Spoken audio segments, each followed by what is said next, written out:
Assalamualaikum warahmatullahi wabarakatuh. Perkenalkan, nama saya Nurul Latifah dari Prodi Manajemen Fakultas Ekonomi dan Bisnis Universitas Muhammadiyah Makassar. Video ini dibuat untuk menyelesaikan tugas ujian tengah semester mata kuliah Penganggaran Perusahaan dengan dosen pengampu Bapak Muhammad Nur Abdi SEMM. Langsung saja memasuki pembahasan materi.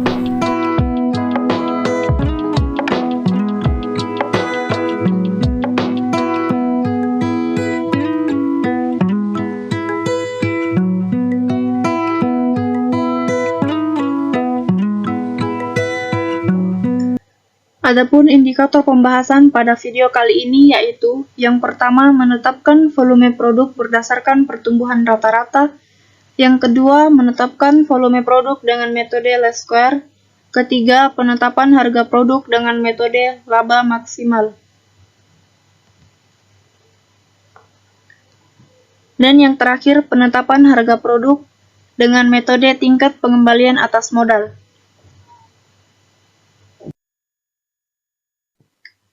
Memasuki pembahasan yang pertama yaitu menetapkan volume produk berdasarkan pertumbuhan rata-rata. Berikut ilustrasinya. PT Gudang Garam memiliki pertumbuhan rata-rata volume penjualan selama 5 tahun belakangan, yaitu sebagai berikut. Untuk pertumbuhan tahun 2018, didapat sebesar 24.201 dari selisih volume tahun 2018 dan 2017. Kemudian untuk persentase didapatkan dari hasil selisih tersebut sebesar 24.201 dibagi dengan tahun sebelumnya sebesar 220.070 dan didapatkan hasil 10%. Untuk pertumbuhan rata-rata didapatkan dari total, kemudian dibagi 4, sehingga menghasilkan pertumbuhan rata-rata 33.910 dan 12%.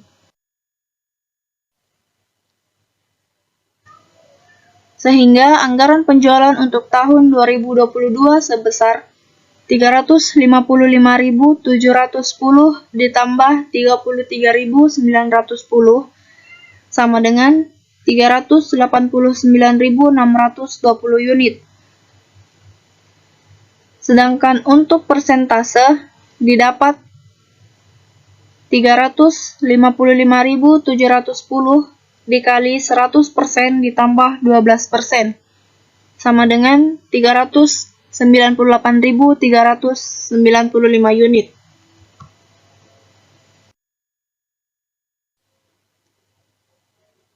Selanjutnya, menetapkan volume produk dengan metode least square, di mana metode ini adalah salah satu metode dalam ilmu statistik yang biasanya digunakan untuk membuat taksiran dari suatu tren tertentu.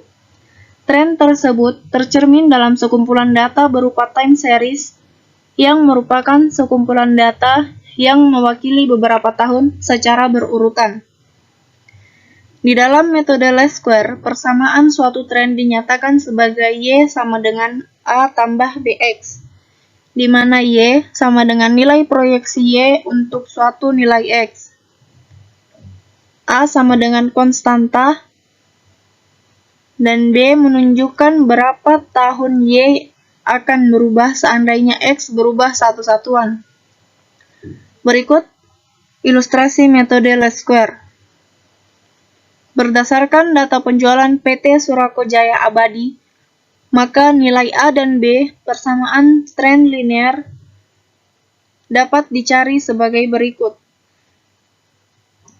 Untuk volume penjualan tahun 2017 sebanyak 227.000 unit, tahun 2018 244.100 unit, 2019 280.710 unit, tahun 2020 sebanyak 308.000 1.113 unit dan tahun 2021 sebanyak 355.750 unit.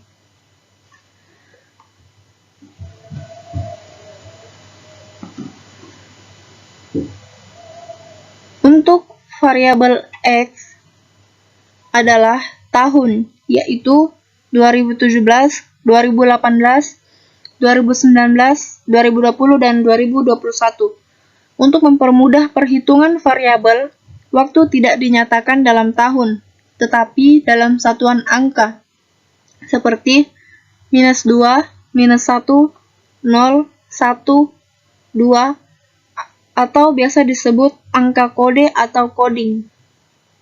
Selanjutnya X kali Y, di mana variabel Y adalah volume penjualan.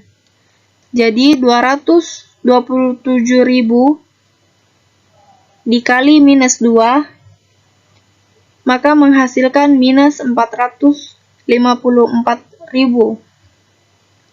Lalu 224.100 dikali -1, maka menghasilkan 244.100. Dan begitu seterusnya. Selanjutnya, X kuadrat, yaitu variabel X pangkat 2.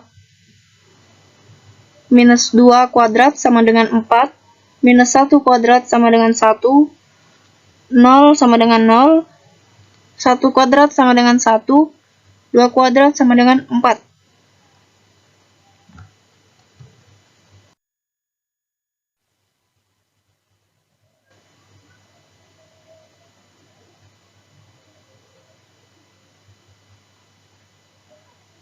A sama dengan jumlah keseluruhan volume penjualan dibagi jumlah tahun dalam data.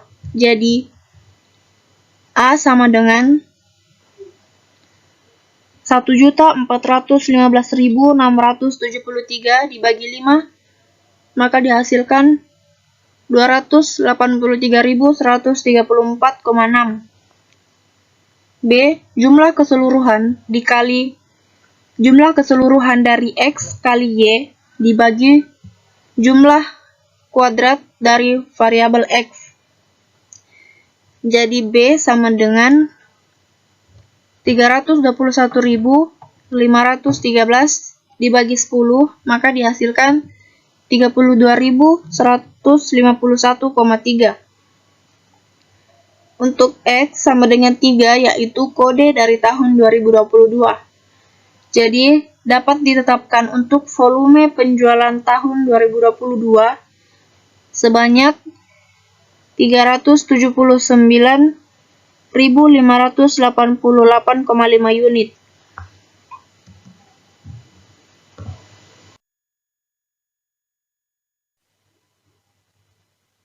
Selanjutnya, penetapan harga produk dengan metode laba maksimal. Berikut ini merupakan ilustrasi dari metode laba maksimal.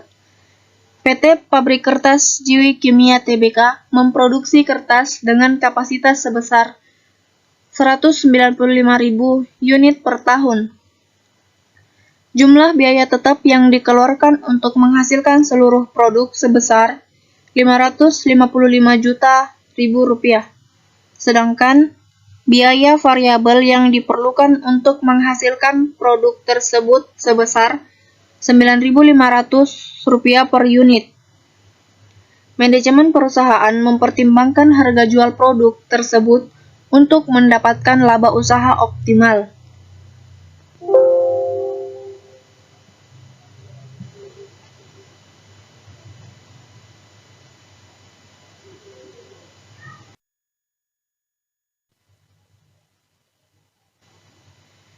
Bagian pemasaran perusahaan memperkirakan perubahan harga jual produk, sehingga bagian pemasaran membuat taksiran sebagai berikut, di mana harga 21.000 dengan volume produksi 80.000. Kemudian 19.000 dengan volume 110.000, 16.000, 130.000, Kemudian harga 13.000 dengan volume 165.000 dan 10.500 dengan volume 195.000 unit.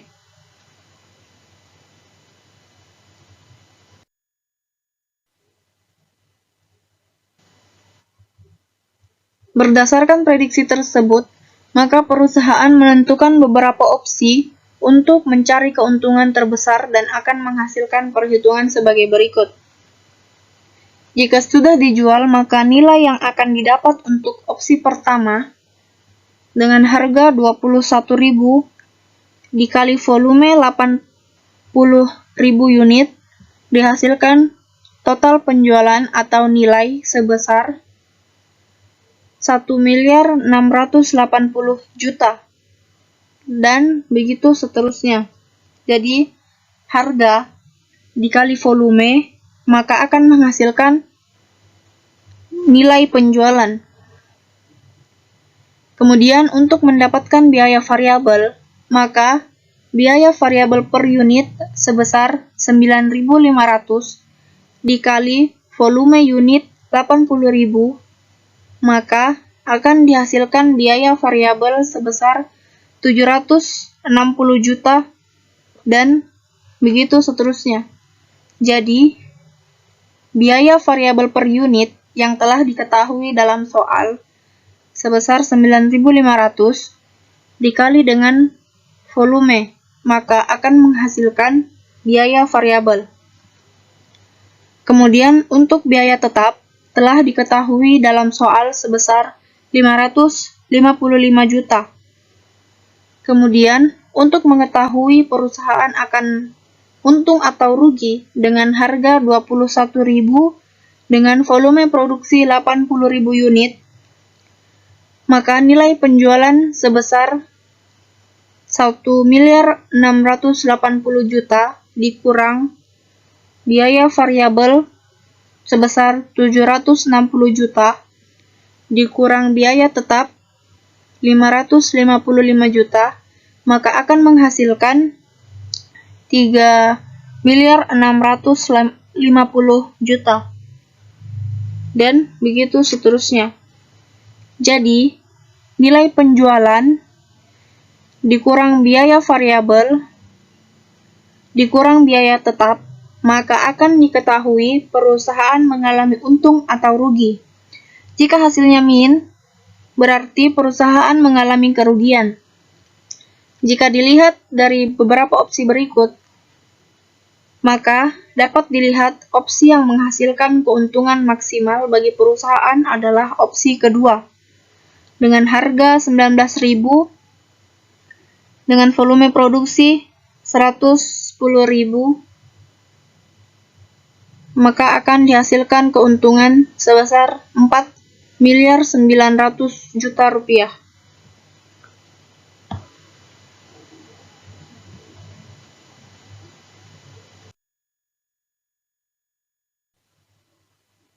Selanjutnya, metode tingkat pengembalian atas modal. Berikut ilustrasinya. PT Pabrik Kertas Ciwi Kimia Tbk memproduksi kertas dengan total modal yang diperlukan perusahaan sebesar 390 juta rupiah dengan tingkat pengembalian investasi yang diinginkan perusahaan sebesar 15%.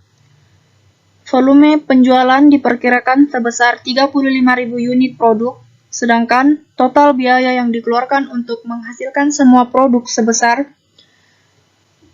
270.500.000 rupiah berdasarkan tingkat pengembalian yang diinvestasikan atas modal tersebut, maka harga jual per unit dapat dihitung sebagai berikut.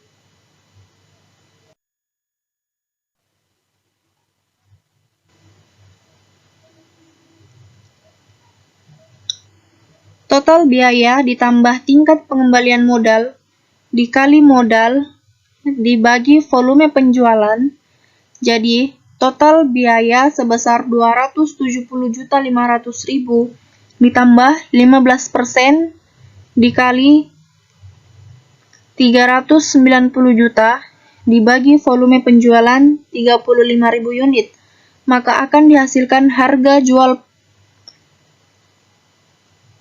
9.400 per unit. Jadi, untuk mendapatkan pengembalian modal 15%, maka produk harus dijual dengan harga 9.400 per unit. Untuk membuktikannya, maka penjualan 35.000 dikali 9.400 sama dengan 329 juta yang merupakan laba kotornya. Untuk total biaya sudah ditetapkan sebesar 270.500.000, maka laba 15% dikali 390 juta dihasilkan laba bersih 58.500.000 rupiah.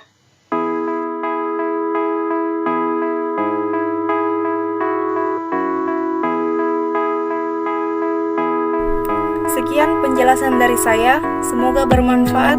Wassalamualaikum warahmatullahi wabarakatuh.